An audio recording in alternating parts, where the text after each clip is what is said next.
Puji Tuhan, saudara yang dikasihi oleh Tuhan, untuk sekian kalinya kita boleh merayakan hari kematian Yesus, ya, yang disebut dengan Jumat Agung. Saudara, biarlah kita tidak terjebak dengan sebuah tradisi bahwa setiap Jumat Agung harus dirayakan. Tapi kita harus mengerti makna, bahkan kita pilih mengalami berkat dari Jumat Agung itu sendiri. 2000 tahun yang lalu, Yesus menderita, memikul salib dan disalibkan di Kalvari. Semuanya itu dia lakukan untuk kepentingan kita manusia yang berdosa, supaya tidak binasa, melainkan beroleh hidup yang kekal. Saudara, di depan kita ada perjamuan suci, persekutuan tubuh dan darah Tuhan. Saudara, perjamuan kudus itu adalah peringatan akan pengampunan dan juga penebusan dosa. Untuk itu mari kita akan sama-sama buka Alkitab kita yang terdapat dalam Kolose 1 ayat 13 dan ayat yang ke-14, saudara. Kolose pasal 1, kita akan melihat tentang kuasa salib Tuhan atas kehidupan kita. Kalau sudah menemukan, mari kita sama-sama bangkit berdiri. Kita akan baca bersama ayat ini pada hitungan yang ketiga, saudara. Kolose pasalnya yang ketiga, pertama ayat 13 dan 14. 2, 3. Ia telah melepaskan kita dari kuasa kegelapan dan memindahkan kita ke dalam kerajaan anaknya yang kekasih. Di dalam Dia kita memiliki penebusan kita, yaitu pengampunan dosa. Amin. Silakan duduk, saudara. Saudara, ayat pokok kita ini menjelaskan tentang keadaan kita sebelum dan sesudah kita ditebus melalui pengampunan dosa lewat korban Kristus. Saudara, korban Kristus yang saat ini kita akan peringati lewat perjamuan suci di acara Jumat Agung ini. Saudara, sebelumnya hidup kita dikatakan dikuasai oleh kuasa kegelapan karena dosa. Sekali lagi, sebelumnya hidup kita ini dikuasai oleh kuasa kegelapan karena dosa. Karena semua orang dikatakan sudah berbuat dosa. Coba tolong bacakan Roma 3 ayat 23. Kitab Roma pasal yang ketiga ayat yang ke-23. Karena semua orang telah berbuat dosa dan telah kehilangan kemuliaan Allah. Puji Tuhan, sampai di situ. Karena semua orang, termasuk saudara dan saya, telah berbuat dosa dan telah kehilangan kemuliaan Allah. Itu keadaan kita, saudara. Sebelum kita ditebus oleh Tuhan, kita dikuasai oleh kuasa kegelapan karena dosa. Karena semua orang telah berbuat dosa, maka kita dikuasai oleh kuasa kegelapan. Tetapi oleh kebesaran kasih Allah, saudara dan saya dilepaskan, dibebaskan dari kuasa kegelapan dan dipindahkan dalam perlindungan kerajaan anaknya, yaitu Yesus. Melalui apa? Melalui pengampunan dosa kita oleh darah Yesus disalib. Sekali lagi, saudara, oleh kebesaran kasih Allah, kita yang berdosa, yang dikuasai kuasa kegelapan, sudah dilepaskan dari kuasa kegelapan dan dipindahkan dalam perlindungan kerajaan Yesus Kristus. Melalui apa? Melalui pengampunan dosa kita oleh darah Yesus di kayu salib. Puji Tuhan. Kita akan bicara tentang dosa itu apa, saudara, ya. Dosa kalau dalam bahasa Indonesia itu memiliki pengertian yang sederhana. Yang pertama adalah dosa itu artinya memberontak atau melawan Allah. Itu dosa, ya. Memberontak atau melawan Allah. Yang kedua, dosa itu artinya tidak melakukan kehendak Tuhan. Yang ketiga, dosa artinya melakukan pelanggaran. Yang keempat, hidup di dalam kegelapan atau kejahatan, namanya dosa, saudara. Lalu yang kelima, hidup dalam ketidakbenaran, saudara. Itulah dosa. Jadi dosa menurut bahasa Indonesia pengertiannya sederhana. Yang pertama, dosa itu artinya memberontak atau melawan Tuhan. Yang kedua, dosa itu artinya tidak melakukan kehendak Tuhan. Yang ketiga, dosa artinya melakukan pelanggaran. Yang keempat, dosa artinya hidup dalam kegelapan atau kejahatan. Lalu arti dosa yang kelima adalah hidup dalam ketidakbenaran. Itu menurut pandangan bahasa Indonesia. Tetapi dosa dipandang dari bahasa Yunani itu memiliki arti yang sangat luas. Jadi kita tahu tadi bahwa kita dilepaskan dari kuasa kegelapan dan dipindahkan dalam pelindungan kerajaan anaknya itu Yesus melalui pengampunan dosa lewat darah Yesus yang tercurah di kayu salib. Jadi di atas kayu salib itu Yesus telah menghapus dosa kita, saudara. Nah tadi dosa menurut pandangan bahasa Indonesia sederhana ada 5 hal kita temukan. Tetapi pada saat pagi hari ini saya ingin membawa saudara melihat kata dosa, arti dosa dari sudut bahasa Yunani, saudara. Dari bahasa Yunani dosa itu yang pertama dipakai kata hamartia, saudara. Hamartia itu bahasa Yunani tentang dosa. Artinya hamartia itu apa? Artinya kehilangan tanda. Kehilangan tanda. Tadi kita melihat dalam Roma 3 ayat 23, karena semua orang telah berdosa dan kehilangan kemuliaan Allah. Itu tanda yang hilang, kemuliaan Allah. Saudara, jadi ini menjelaskan bahwa sebelumnya saudara dan saya manusia itu memiliki tanda keilahian dari Allah, yaitu cahaya yang meliputi seluruh keberadaannya. Dan cahaya kemuliaan itu menjadi pakaian kita. Tidak ada pakaian yang terbuat dari wool, dari apa. Kita berpakaian dari cahaya kemuliaan Tuhan. Tapi tak kala Adam dan Hawa berbuat dosa, pakaian itu yang merupakan cahaya kemuliaan di hidupnya itu hilang. Sehingga Adam dan Hawa didapati telanjang. Saudara, tanda kemuliaan itu hilang ketika Adam dan Hawa jatuh ke dalam dosa. Dan untuk itulah maka manusia membutuhkan pakaian. Kalau di surga saudara pakai pakaian apa? Nah sana tidak ada penjahit, saudara. Tidak perlu lagi di surga pakaian dari dunia ini. Kemuliaan Allah itu yang menjadi pakaian kita, ya. Sebab saudara, manusia membutuhkan pakaian di dunia karena dia telanjang. Kenapa telanjang? Karena kemuliaan sebagai pakaiannya itu telah hilang. Sehebat, sekaya dan sepandai apapun manusia, tanpa kembali dipulihkan dari dosanya, dia telah kehilangan tanda yang namanya kemuliaan Tuhan. Jadi itulah dosa. Dosa yang pertama adalah kehilangan tanda. Kita sudah kehilangan tanda keilahian, yaitu kemuliaan, karena adanya dosa. Dan Yesus yang bisa mengembalikan itu, saudara. Sehingga kita bisa kembali memiliki pakaian kemuliaan seperti yang pernah dimiliki Adam dan Hawa sebelum jatuh di dalam dosa.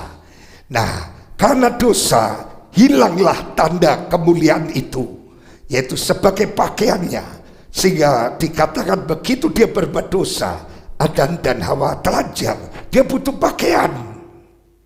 Lalu dia mengambil daun ara, dia buat untuk menutupi saudara auratnya. Tetapi Tuhan tidak setuju, lepas. Karena daun itu paling bertahan berapa hari, nanti layu. Tiap hari kamu akan terus mencari daun untuk buat, yaitu pakaian. Lalu Tuhan sembelih domba. Dan tidak disebutkan itu saja, yang sudah muncul adalah kulit domba.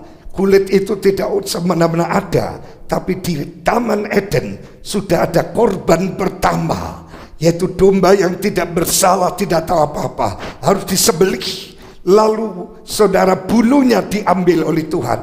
Tuhan jahit, buatkan pakaian untuk menutup aurat Adam dan Hawa, sehingga dia bisa berpakaian karena ditutup dengan kulit domba. Ini gambaran korban Yesus dalam bentuk bayangan. Itu sudah ada sejak di Taman Eden. Tak kala manusia jatuh dalam dosa, hamartia, kehilangan tanda, Tuhan kasih pakaian yang terbuat dari kulit domba.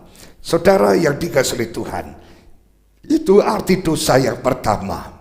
Dosa yang kedua dalam pandangan bahasa Yunani disebut hamartema, saudara. Hamartema. Hamartema itu artinya apa? Yaitu tidak menanggapi atau dia melawan hukum Allah. Itu hamartema. Tidak menanggapi atau melawan hukum Allah. Artinya tidak menanggapi dan melawan hukum firman Allah, meskipun sebenarnya dia tahu kebenaran itu, tapi dia tidak mau tanggapi. Itu dosa. Hamartema. Berapa banyak kita sudah tahu kebenaran, tapi kita tidak mau menanggapi, bahkan melawannya. Coba kita lihat dalam Markus 4 ayat 12, saudara. Supaya sekalipun melihat mereka tidak menanggap, sekalipun mendengar mereka tidak mengerti, supaya mereka jangan berbalik dan mendapat ampun. Supaya sekalipun melihat mereka tidak menanggap, sekalipun mendengar mereka tidak mengerti, supaya mereka jangan berbalik dan mendapat ampun. Mereka itu sengaja tidak mau menanggapi firman Tuhan. Itulah dosa dalam kata hamartema. Kita sudah tahu firman Tuhan, tapi masa bodoh. Apa? Bahkan saudara, dia betul-betul tidak mau menanggapi firman Tuhan, bahkan meremehkan. Dalam Amsal Sulaiman 13 ayat 13, tolong bacakan.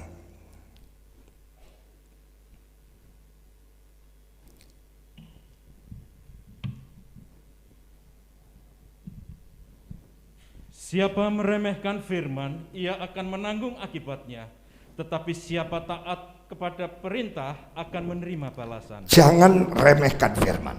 Jadi dosa yang kita lakukan, yang ditebus Tuhan, pertama hamartia, kehilangan tanda. Kita dikembalikan lagi pakaian kemuliaan itu. Yang kedua hamartema, di mana dosa yang suka meremehkan firman Tuhan, tidak menanggapi, bahkan melawan firman Tuhan. Dia sudah tahu kebenaran, tapi tidak ditanggapi. Dia remehkan, bahkan dia melawan sengaja. Coba Ibrani pasal 10 ayat 26.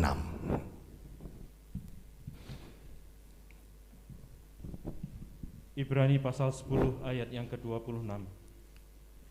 Sebab jika kita sengaja berbuat dosa, sesudah memperoleh pengetahuan tentang kebenaran, maka tidak ada lagi korban untuk menghapus dosa itu. Sengaja, padahal sudah dikasih pengertian soal kebenaran. Dia tahu, tapi firman itu tidak ditanggapi, bahkan dia nekat. Itulah hamartema. Yang ketiga, dosa dari bahasa Yunani yang ketika dipakai kata parakoe. Parakoe, saudara ya.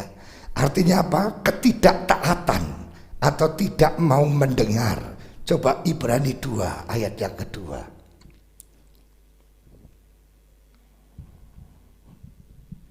Sebab kalau firman yang dikatakan dengan perantaraan malaikat-malaikat tetap berlaku, dan setiap pelanggaran dan ketidaktaatan mendapat balasan yang setimpal.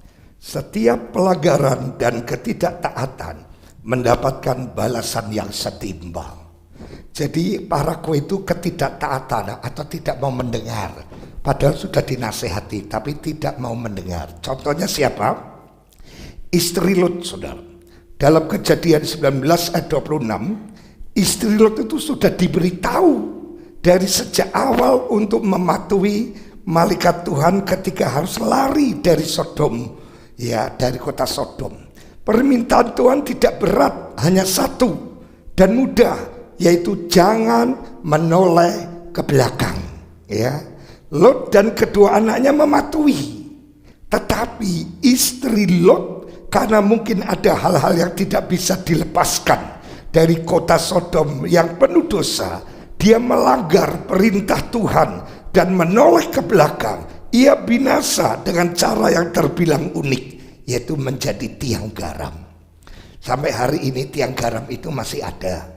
Kalau saudara diizinkan Tuhan ke Israel, pasti tur itu melewati itu. Saya pernah melihat memang ada istri Lot yang jadi tiang garam, masih ada sampai hari ini.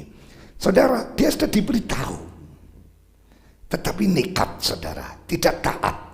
Dia tidak mau mendengar. Lot dan kedua anaknya mau mendengar, dia ke depan terus. Tapi istri Lot karena dia masih mikirkan harta mungkin yang ada di Sodom, dia sudah tidak mau mendengar nasihat lagi. Dia melanggar, tidak taat, dia menoleh ke belakang. Waktu menoleh jadi tiang garam. Ini konsekuensi seorang mendapat balasan karena parakoi, yaitu ketidaktaatan, tidak mau mendengar. Demikian juga Simson. Dalam Hakim-Hakim 16 ayat 17 dikatakan Simson itu nasirnya Allah yang kekuatannya luar biasa. Namun dia tewas juga. Seorang nasir Tuhan, di mana kekuatannya luar biasa. Tapi kenapa dia meninggal dengan cara yang tidak umum sekalipun dalam perang, di mana dia tertimpa bangunan bersama orang-orang? Sepertinya tidak dibedakan, sama saja nasibnya seorang nasir Allah, hamba Tuhan, pelayan Tuhan, orang aktivis gereja. Kesannya seperti tidak dibedakan, tidak spesialis, sama dengan orang berdosa. Dan Simson mengalami, karena apa? Karena Simson parakoi, ketidaktaatan atau tidak mau mendengar. Akhirnya meninggalnya sama-sama orang bilang kena runtuhan bangunan. Dan pasti mengenaskan, kepalanya pecah, tubuhnya hancur, dan mungkin tidak utuh lagi. Orang katakan, ini nasir Tuhan, ini hamba Tuhan, ini pelayan Tuhan, ini orang Kristen, kok tidak dibedakan sama Tuhan? Karena dia berdosa, ketidaktaatan, tidak mau mendengar. Saudara, juga Raja Saul, tolong bacakan 1 Samuel 15 ayat 9 sampai 11. Di mana Raja Saul yang dipilih oleh Allah sendiri sebagai orang yang rendah hati dan mentaati Tuhan, tapi akhir hidupnya dia bunuh diri, saudara. Kitab 1 Samuel pasal yang ke-15 ayat yang ke-9. Tetapi Saul dan rakyat itu menyelamatkan Agag dan kambing domba dan lembu-lembu yang terbaik dan tambun, pula anak domba dan segala yang berharga. Tidak mau mereka menumpas semuanya itu, tetapi segala hewan yang tidak berharga dan yang buruk, itulah yang ditumpas mereka. Lalu datanglah firman Tuhan kepada Samuel demikian. Aku menyesal karena aku telah menjadikan Saul raja, sebab ia telah berbalik daripada aku dan tidak melaksanakan firman-Ku. Maka sakit hatilah Samuel dan ia berseru-seru kepada Tuhan semalam-malaman. Puji Tuhan. Ini seorang yang dilatih Tuhan sendiri, dipilih Tuhan, saudara, karena permintaan bangsa Israel. Tapi akhirnya dia nyesel, aku memilih dia jadi raja karena dia tidak mentaati firman. Dan akhir hidupnya, ini seorang yang dilatih Tuhan, diurapi loh saudara, bunuh diri. Ini karena apa? Parakoi, tidak peduli hamba Tuhan, anak Tuhan, kalau tidak taat, tidak mau mendengar, hukumannya sama. Tidak ada satu spesialis khusus anak Tuhan, hamba Tuhan, itu semuanya akan enak semua. Kalau orang dunia berdosa hancur, tidak ada. Siapapun dia, saudara dan saya, konsekuensinya sama kalau dia melanggar. Kita lihat contoh tadi, istri Lot, Simson dan Saul. Itu contoh-contoh parakoi, yaitu ketidaktaatan, tidak mau mendengar. Jadi saudara, itu yang Tuhan tebus dosa. Dan tentu itu ada pada kita. Kalau kita merayakan Jumat Agung, masihkah kita mengulang parakoe? Kita sudah tahu firman Tuhan, tapi kita sengaja untuk melanggar, tidak taat. Mungkin ada hamartema dan nanggepi, bahkan melawan apa yang sudah jadi hukum Allah. Mungkin itu masih ada. Hari ini perjamuan suci menjadi solusi untuk kita dibebaskan, dilepaskan dari hamartema, hamartia, bahkan parakoe. Untuk itu kalau saudara terima tubuh dan darah Tuhan, Tuhan sudah mengampuni dan menebus dosa kita. Dan Tuhan berkata, jangan berbuat dosa lagi. Yang keempat, dosa menurut saudara bahasa Yunani dipakai kata anomia. Anomia artinya kejahatan. Coba kita lihat di dalam 2 Korintus 6 ayat 14, saudara. 2 Korintus pasal 6 ayat yang ke-14. Janganlah kamu merupakan pasangan yang tidak seimbang dengan orang-orang yang tak percaya. Sebab persamaan apakah terdapat antara kebenaran dan kedurhakaan? Atau bagaimanakah terang dapat bersatu dengan gelap? Saudara, di sini ditulis kedurhakaan. Dosa itu, anomia itu kejahatan. Tapi dalam 2 Korintus 6 ayat 12 dikatakan kedurhakaan. Kalau dalam 1 Yohanes 3 ayat 4, coba ditulis arti apa, saudara? Dosa itu. 1 Yohanes 3 ayat yang keempat. Setiap orang yang berbuat dosa melanggar juga hukum Allah, sebab dosa ialah pelanggaran hukum Allah. Nah, saudara, di sini dosa itu melanggar, ya, melanggar semua hukum Allah. Jadi semua orang di lingkungan saudara melakukan pelanggaran waktu zamannya Lot, saudara. Jadi saudara, waktu di Sodom, Lot itu semua orang yang ada di lingkungan dia melakukan pelanggaran. Nah, saudara, tetapi Lot masih tetap di dalam kebenaran. Dia tinggal di kota Sodom yang berdosa, tapi dia tetap tinggal dalam kebenaran. Coba Kejadian 13 ayat 12 dan 13.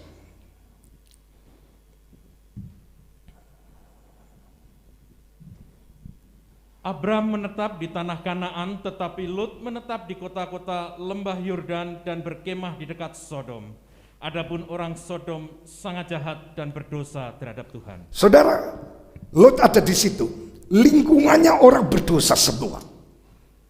Tapi Lot tidak mau anomia, tidak mau ikut terlibat, tetapi dia merasa tertekan jiwanya. Coba 2 Petrus 2 ayat 7. Di situ saudara, Lot betul-betul tersiksa jiwanya karena tiap hari matanya melihat dosa. Tetapi ia menyelamatkan Lot, orang yang benar, yang terus-menerus menderita oleh cara hidup orang-orang yang tidak mengenal hukum dan yang hanya mengikuti hawa nafsu mereka saja.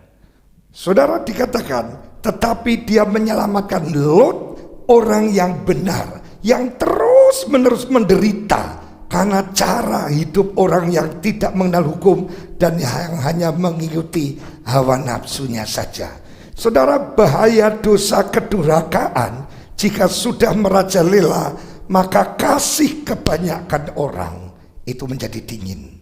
Jadi dikatakan tadi dosa itu sebagai kedurhakaan atau pelanggaran. Kalau saudara baca dalam Matius 24 ayat 12, karena makin bertambahnya kedurhakaan, maka kasih kebanyakan orang akan menjadi dingin. Jadi saudara, kita lihat anomia, kejahatan itu adalah ditulis sebagai kedurhakaan atau pelanggaran.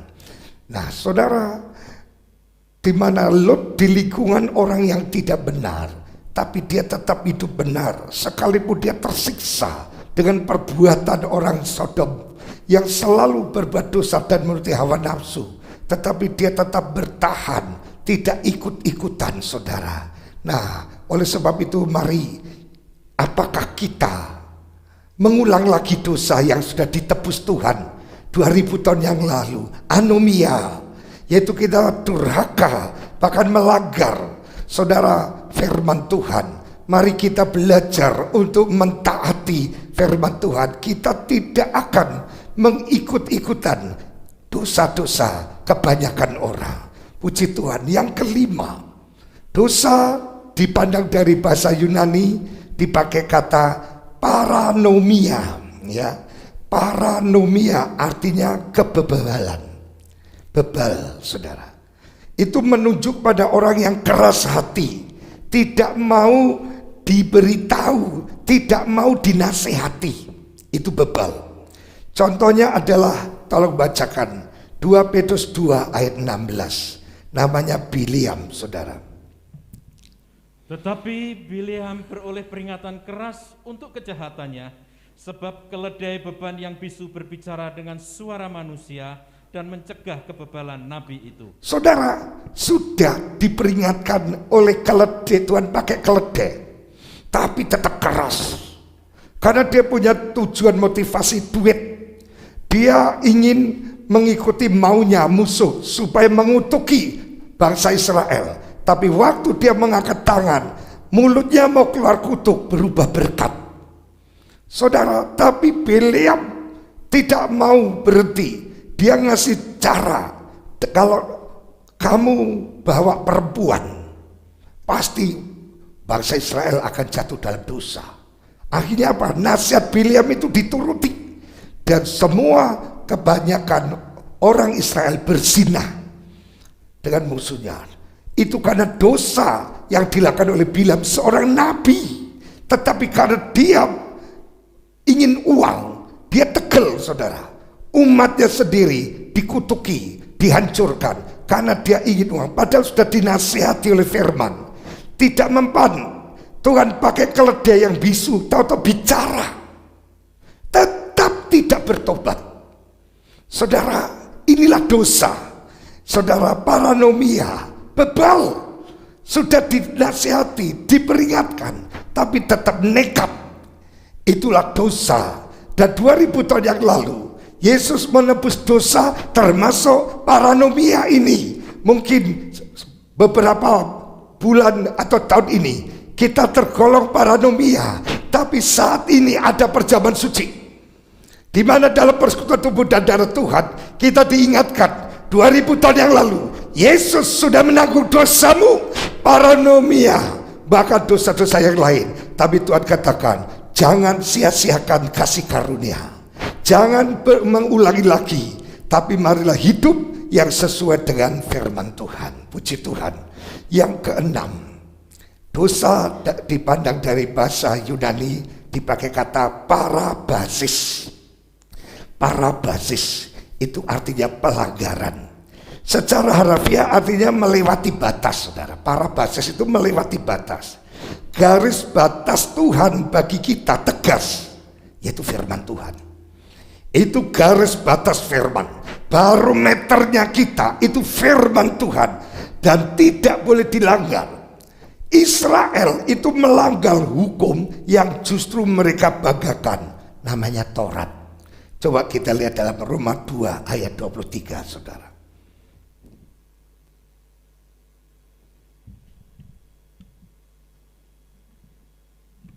Roma pasal 2 ayat yang ke-23. Engkau bermegah atas hukum Taurat, mengapa engkau sendiri menghina Allah dengan melanggar hukum Taurat itu? Itulah Israel. Sehingga sebagian besar dari mereka tidak dapat masuk ke tanah perjanjian, tapi ditewaskan Tuhan di padang gurun karena melanggar. Saudara, melampaui batas. Apa saja yang saudara lakukan, ukurannya harus firman. Jangan hanya sekedar yang penting saya kaya, saya dapat uang, dapat kedudukan. Tapi yang perlu dipikirkan, caranya itu berkenan atau tidak, sesuai dengan firman atau tidak. Jangan kita mengejar sebuah kenikmatan sesaat dengan mengorbankan kebenaran yang bersifat kekal. Itulah para basis, saudara, melanggar. Hanya ingin saudara menemukan, mendapatkan sesuatu dengan melanggar firman. Hati-hati saudara. Semua yang menjadi barometernya Tuhan adalah firman. Apakah firman itu sudah menjadi saudara barometer dalam setiap keputusan kita? Baik itu berhubungan dengan keuangan, baik itu dalam pernikahan, baik itu di dalam pekerjaan, bisnis usaha. Apakah itu sudah sesuai dengan kebenaran firman Tuhan? Sebab kalau tidak, para basis, itu dosa, saudara. Oleh sebab itu, saudara, dengan perjamuan kudus ini kita diingatkan Tuhan. Apakah kita sadar 2000 tahun yang lalu dosamu sudah diampuni? Selama ini kita hanya berdosa. Dosa itu apa? Dalam segi bahasa Indonesia tadi ada 5 saya sebut ini dosa. Tapi kalau dipandang dari bahasa Yunani, dosa itu lebih luas. Yang ketujuh, saudara, apa arti dosa dari bahasa Yunani? Yaitu paraptoma. Paraptoma artinya kesalahan. Saudara, secara harfiah artinya kejatuhan. Paraptoma itu kejatuhan. Kejatuhan dalam penerapan. Itu adalah kejatuhan karena hidupnya tidak benar. Hidupnya tidak jujur. Hidupnya tidak setia. Itu paraptoma, artinya kejatuhan atau kesalahan. Nah saudara, karena saudara penerapannya adalah saudara, dia jatuh karena hidupnya tidak benar. Dia jatuh karena hidupnya tidak jujur. Dia jatuh karena tidak setia. Dan ini tidak pandang bulu, saudara. Kalau anak Tuhan walaupun tidak jujur, tetap diangkat Tuhan. Enggak, saudara. Ini untuk semua orang. Ini dialami semua yang namanya manusia. Barang siapa meremehkan ini, konsekuensinya adalah ada sesuai dengan yang dialami Simpson, dialami oleh Saul, saudara, bahkan dialami oleh yang lain. Saudara, contoh seorang yang saudaraku yang kasih jatuh karena saudara penerapannya tidak benar adalah Simpson. Meski seorang nasir Allah, tapi hidupnya tidak menuruti kebenaran. Dia melanggar firman, saudara. Dia mengambil para wanita pokoknya yang sesuai dengan seleranya. Saya suka itu. Orang tuanya dipaksa, padahal dia orang kafir. Ini awal kejatuhan. Awal kejatuhan karena salah penerapan. Dia melanggar, saudara, bahwa terang dan gelap tidak bisa berjodoh, tapi dia nekat. Dan akibatnya paraptoma, dia mengalami kesalahan. Sehingga sekalipun Tuhan nasir Tuhan yang dinubuatkan sejak ibunya mengandung, yang di kandungan itu nasir Allah, dia akan jadi orang hebat. Tapi perjalanan hidupnya karena mengalami paraptoma, kesalahan dalam penerapan hidupnya, hanya dia jatuh. Saudara, karena dia hidupnya tidak menjaga kekudusan, tidak jujur, tidak setia. Sayang, sebetulnya Tuhan punya rencana yang dahsyat dan luar biasa, tapi dia sendiri yang menghancurkan karena dia tidak menerapkan firman. Dia jatuh karena tidak jujur, dia jatuh karena tidak setia, dia jatuh karena hidupnya tidak benar.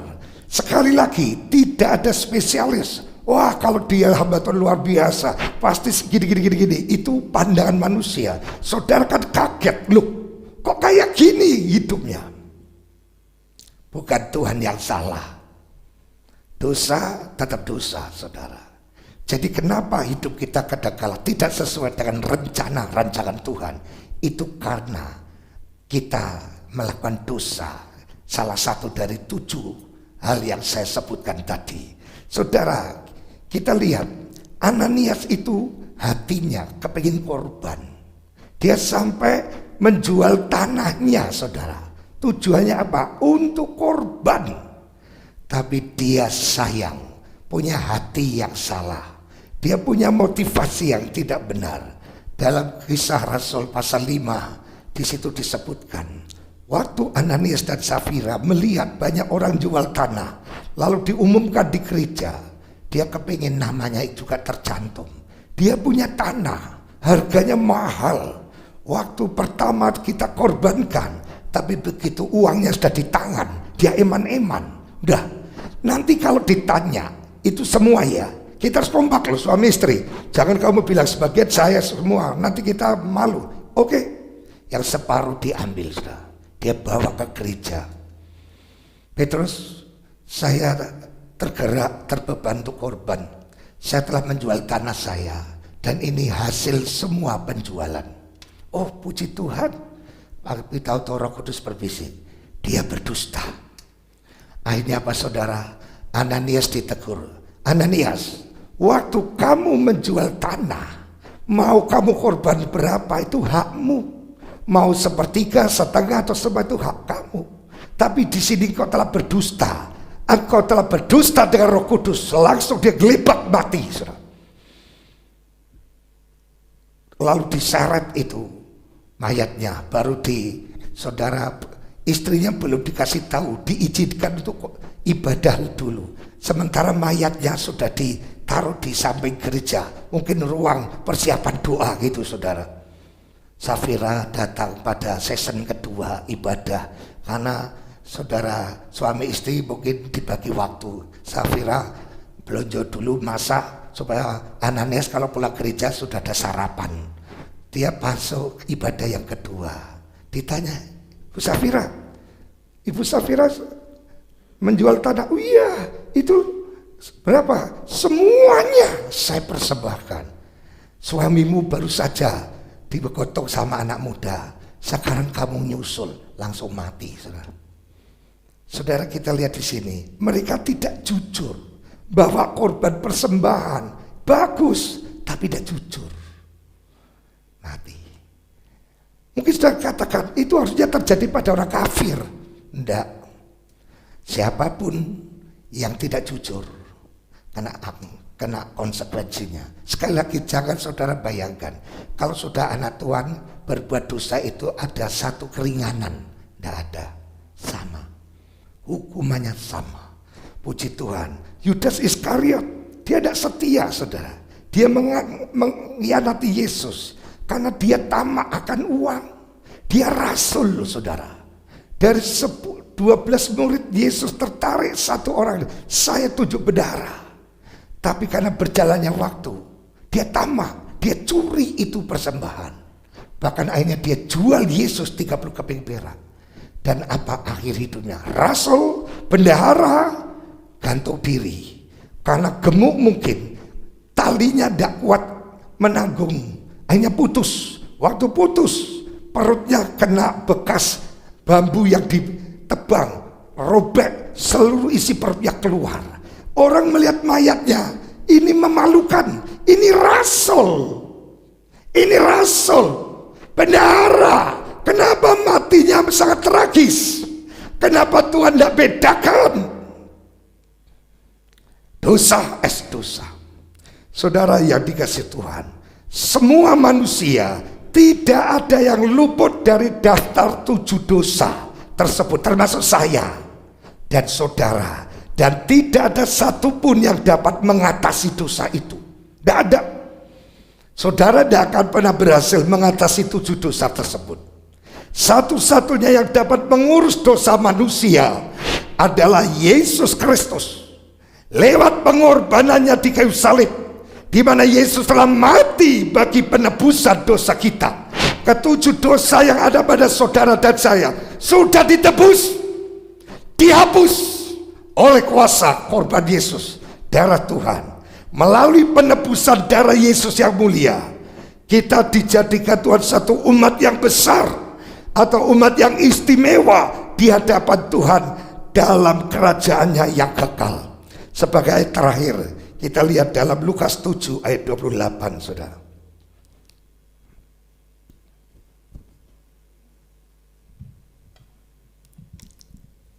Aku berkata kepadamu, di antara mereka yang dilahirkan oleh perempuan, tidak ada seorang pun yang lebih besar daripada Yohanes. Namun yang terkecil dalam kerajaan Allah lebih besar daripadanya. Puji Tuhan. Dikatakan, aku berkata kepadamu, di antara mereka yang dilahirkan oleh perempuan, tidak ada seorang pun yang lebih besar daripada Yohanes. Namun yang terkecil dalam kerajaan Allah itu lebih besar daripada Yohanes.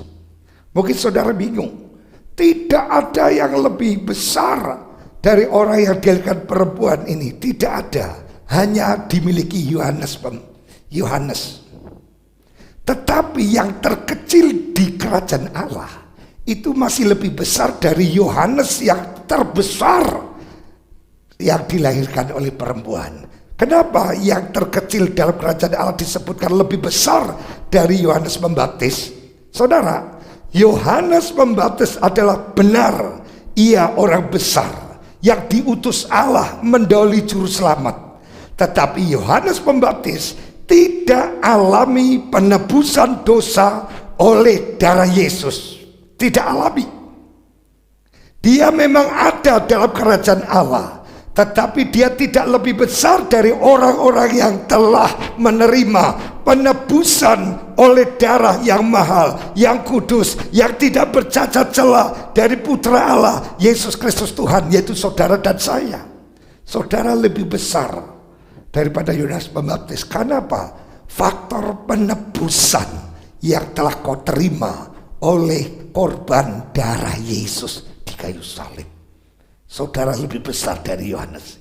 Yohanes paling besar di dunia waktu itu, tapi begitu masuk surga, dia kalah besar dengan saudara. Kenapa? Yohanes tidak mengalami penebusan, dia sudah mati dulu. Tetapi kita, saudara, yang hidup di akhir zaman ini, apalagi menerima persekutuan tubuh dan darah Tuhan, kita mengalami penebusan oleh darah Yesus. Kita lebih besar dari dia, saudara. Puji Tuhan, saudara yang dikasihi oleh Tuhan. Jadi betapa berharganya saudara dan saya bagi Tuhan. Amin, saudara. Kita berharga, saudara. Yang telah menerima penebusan darahnya di mata Tuhan, saudara berharga. Karena dosa, ketujuh dosa itu sudah dihapus oleh Tuhan. Karena ketujuh dosa itu semua ada pada saudara dan saya. Dan tidak ada satupun manusia yang sanggup bisa membebaskan. Tapi ada satu pribadi yang bisa, namanya Yesus. Di atas kayu salib itu semua dosa sudah ditanggung. Dalam Yohanes 1 ayat 29 dikatakan, lihatlah anak domba Allah yang mengangkut dosa dunia. Ya, dihapus itu dosa dunia, saudara. Puji Tuhan, melalui perjamuan suci ini kita diingatkan bahwa dosa saudara telah ditebus.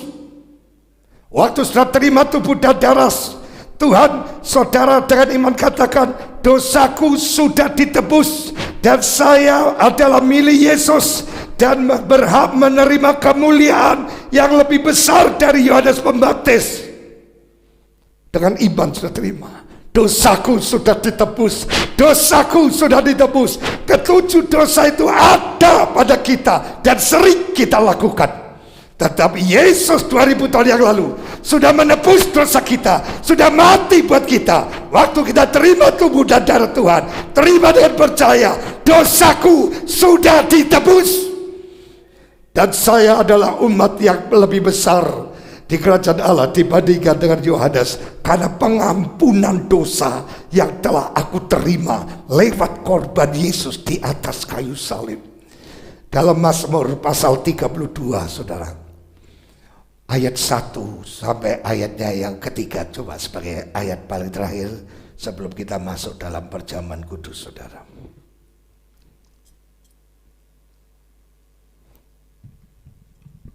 Mazmur pasal yang ke-32 ayat yang pertama. Dari Daud nyanyian pengajaran, berbahagialah orang yang diampuni pelanggarannya. Yang diampuni pelanggarannya. Yang dosanya ditutup. Yang dosanya ditutup. Berbahagialah manusia yang kesalahannya tidak diperhitungkan. Yang kesalahannya tidak diperhitungkan Tuhan. Dan yang tidak berjiwa penipu. Dan yang tidak berjiwa penipu.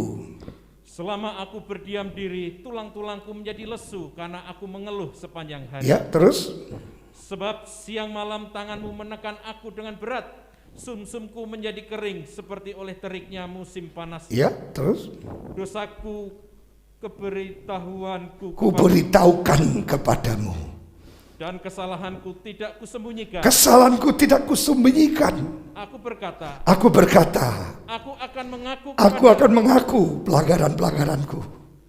Terus? kepada Tuhan pelanggaran-pelanggaranku, dan Engkau mengampuni kesalahan karena dosaku. Puji Tuhan, dan Engkau mengampuni. Berbahagialah orang yang diampuni dosanya, yang dosanya tidak diperhitungkan, yang ditutup oleh darah Tuhan.